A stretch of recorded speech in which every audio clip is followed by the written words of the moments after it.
Getting into radio was my after-school job when I was 16 years old. I had been working as a waitress at a loose meat sandwich diner in Dixon, Illinois, and I was terrible at it. I had no concept of what it was like to be a waitress, which is why now whenever I eat out, I'm always really good to the servers because I know how hard that job is because I was so desperately bad at it. There was an ad in the paper for WIXN, the little radio station in Dixon, Illinois. It's an AM/FM radio station, and so I would ride my bike to the edge of town, and the AM would sign off at sundown, and the FM would go on till 11 o'clock with automated country. And I would sign off the AM station after playing, you know, middle of the road hits and reading hog reports and, you know, doing stuff like that. And then after sundown till 11 o'clock, I would do my homework and run the automation. It was the best after school job ever. And, you know, I was like, hey, I can make $5 an hour doing this. This is sweet. And I don't have to wash any dishes. They put me on the air immediately. Are you kidding me? I still don't know how I got away with it. 1982, Rockford's Metro Center, Foreigner, Loverboy, and Quarter Flash. I think my mom drove me and some of my girlfriends up. It was the Foreigner 4 tour, and then they had the giant blow-up jukebox for Jukebox Hero. It was pretty impressive. And then a few years later, I did see the REM tour, 1986, when they played the Chick Evans Fieldhouse. I mean, I lived out in the middle of nowhere, so I didn't see a lot of concerts, but by the time I was at NIU, they played DeKalb in the Fieldhouse, and I remember that being a pretty amazing show. All right, I could take the Fifth Amendment on this, because I would prefer not to incriminate myself, but in the interest of total disclosure, it was Sean Cassidy's self-titled debut. It had to do Run Run on it. I think it was followed closely by Elton John's Captain Fantastic and the Brown Dirt Cowboy, which was pretty great. Last album I bought would have been Spoon's Hot Thoughts, which I'm enjoying, and the reissue of Radiohead's OK Computer, which, you know, that's just a whole rabbit hole to dive into all over again. This is a really hard question. Because there are so many great albums. When things are bad, when the news is really bad and horribly depressing, I will go home and put on Love's Forever Changes, which I think came out in 1967. But from start to finish, that album is so beautiful musically. And I feel like that band, and Arthur Lee in particular, really captured what it was like to live in fraught times. You know, fraught times politically and racially and economically. And, you know, I could listen to that album start to finish and just hit replay over and over, especially when things are kind of terrible out in the world. Because that album speaks to the beauty and the horror of everyday life. I think if you were going to give me a few extra albums to add, I would add Wilco's Yankee Hotel Foxtrot, kind of the same but in a completely different way, and Beyonce's Lemonade, kind of the same but in a very different way. I've interviewed a lot of people, we've interviewed a lot of people, they've been pretty famous or, you know, whatever. But one of my favorite interviews was in the early 90s, Congressman Dan Rostenkowski, who has since died. He was starting to get mired in the House Post Office investigation. They were investigating whether some Congress members were taking franking privileges, the right to, you know, buy stamps and mail out, and turning it over into cash, which is illegal. And they were investigating it. And I remember there was something going on at O'Hare, and Rusty was avoiding all the reporters who were out there. You know, it was just like some some meeting of Congress members. They were meeting at O'Hare because it was centrally located. And I saw him slip into the bathroom, and he's a tall guy.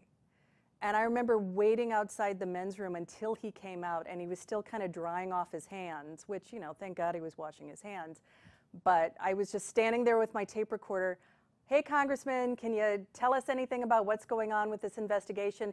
And I could see the look in his eye where he's like, ugh, got me. If only I could have held it a little bit longer.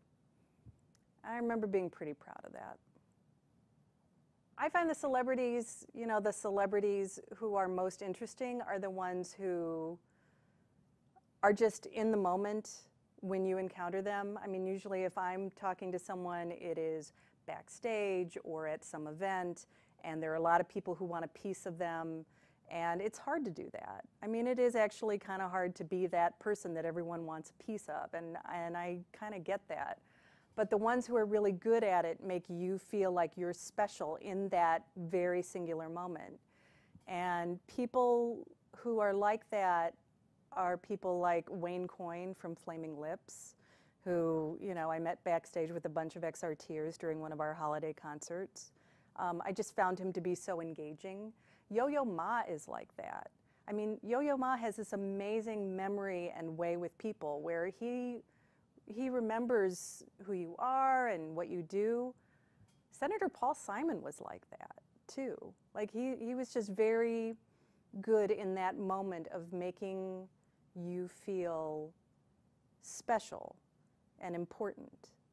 And I think people like that are the ones who stick around because everyone feels so warmly about them. You know, also the fact that, you know, Wayne Coyne and Yo-Yo Ma are incredibly talented in their own way, and so was Paul Simon. But having that ability to connect, and for some people that's really hard, but for them, they just make you feel special. The first time I met Yo-Yo Ma, famed cellist, famed musician and humanitarian, I was with my family. My husband was writing about him for the Tribune, and we were going to get a picture with the Chicago Symphony Orchestra's photographer. And our daughters were younger then, and our younger daughter was quite young. And she was going through that phase where she didn't always want to get with the program when it was time to take a picture. So our picture with Yo-Yo Ma from that visit was of us smiling with Yo-Yo Ma and him kind of laughing because my younger daughter was turned around on her knees and her tushy was facing the camera. It's a very special memory. And he, you know, he handled it very charmingly. So. Terry Hemmert already took one of mine, Mavis Staples, because I totally want to have dinner with Mavis Staples. I feel like she's just had such a great life and is still having this, you know, amazing creative life. And I want to be Mavis Staples when I grow up. And I just want to pick her brain about everything she's ever seen or done. And I think she'd be great dinner company. I would like to have dinner with Chance the Rapper. I think he's a really interesting guy. And, you know, obviously he has thoughts and concerns beyond music about what's going on in our city. I think he'd be really interesting to hang out with. And then I would also like to have dinner with Jeff Tweedy and maybe his wife Sue and you know, anyone else from Wilco who wants to hang out. They can come to my house and we can do barbecue. They could all come, Chance and Mavis, and I know, you know, Mavis knows Jeff's family, and I think that would be really nice. And you know, I'm a very good cook. I like to sleep. Naps are really good. You know, I like to read. I'm a big reader. I know, I've heard that there are people who take breaks from the news, you know, like they don't go on Twitter, they don't go on social media, they don't read the papers or watch the news. I'm not one of those people, but when I really want to unwind, you know, I will read fiction, I will reread, you know, my favorite books, like, you know, if I'm really feeling like I need a little sustenance, you know, I'll reread Jane Austen and George Eliot and J.K. Rowling. You know, if things are really dire, I will reread the entire Harry Potter series just to kind of, give my brain a reboot. I feel like I'm with people every morning, you know, for so many years, that at this point, if there's something they don't know about me, it's probably because they shouldn't know it about me. And that said, people are surprised when they learn that I have gone on Pottermore, of course, and been sorted into a house. And I am Hufflepuff. I am in House Hufflepuff and proud of it. Because, you know, Gryffindor is great. A lot of people are great in Gryffindor. Ravenclaw, very smart, proud of you. Slytherin, okay, fine.